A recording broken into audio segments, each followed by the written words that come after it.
Black History Month. A time to give voice to a narrative once misappropriated, ignored, hidden for centuries. But let's make sure it's not skin deep. Make sure it's not a passing thought brought out once a year like a Christmas tree, but then kept under wraps. That's not dinner time chat. Let's be polite to avoid issues that might cause one to stop. Stone shattering the glass bell jar of a world of equality. Advancements in technology means the public now wield the same weapon as a news reporter, just on a shrunken screen. We have a vested power, as the last month suggests, to create a voice, spark political unrest. In 2020, George Floyd was shot, for once not by a gun, but shot by the camera's piercing eye. For his sniper hand shaking, she captured this dying man's final cry that he couldn't breathe. He couldn't breathe and I couldn't speak, as curled up in my prosperity, exposed to me was the brutality of events previously screamed. And we had a platform to protest, to scream. We created art, music, dance, wrote poetry, expressed the injustice still rampant in our civilized society. And our voices were heard.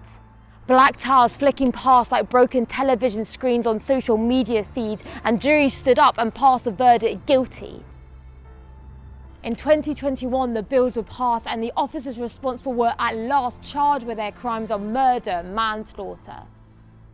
And now they face a cell wall while their cell phone vibrates with the rallying call of a people celebrating this small act of justice passed at last, and we take a breath. But stop. Don't let this merely be another ephemeral fashion, a quintessential dream. A match that flares bright and then flickers to be no more than a memory of those who walk the street of white privilege identity blissfully free. I understand it's easy for me to talk about race beneath the protected shroud of a white identity. But Martin Luther King Jr. said in 1963 that he had a dream. It's the 21st century and that dream is far from reality. Fighting this battle is a responsibility of humanity. My adopted black sister, attending a school praised for its diversity, was still bullied for the colour of her skin. One day she told me she wanted to straighten her hair to look like the white girls on TV, and I cried.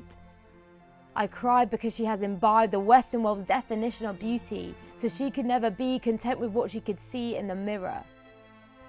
The issue is not skin deep.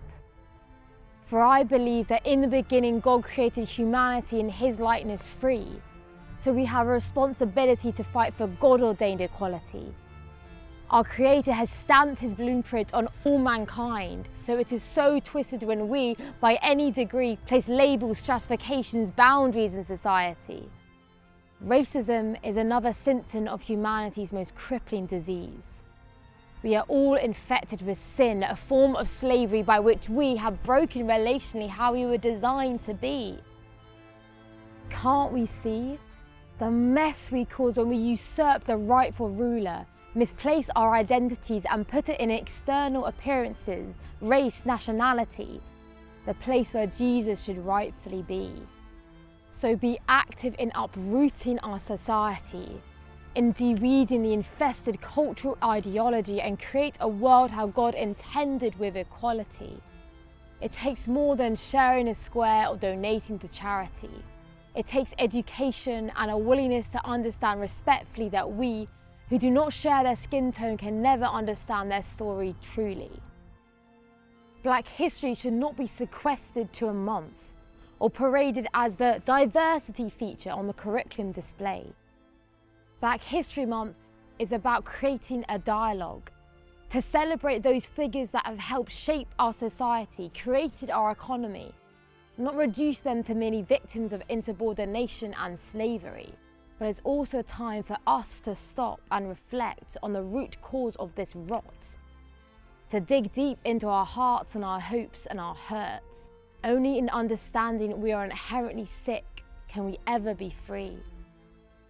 Only in accepting Jesus Christ as Saviour can true healing be brought to humanity.